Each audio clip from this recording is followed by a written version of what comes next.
Hello everyone, welcome to my kitchen Roti मोजो।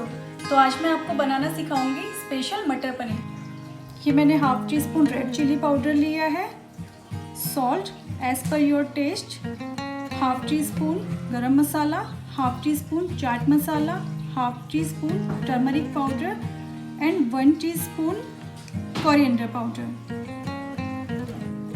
ये मैंने जीरा लिया है, जावित्री, लौंग, कस्तूरी मेथी, 7 to 8 काजू, तेज पत्ता, 4 एनिस, इसको हम हिंदी में चक्कर फूल भी बोलते हैं।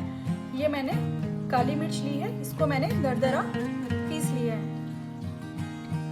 ये मैंने 1/4 फ्रेश क्रीम लिया है, 15 to 20 मखाना, ऑयल, 200 ग्राम मैंने पनीर लिया है, 1.5 कप मैंने मटर लिया है।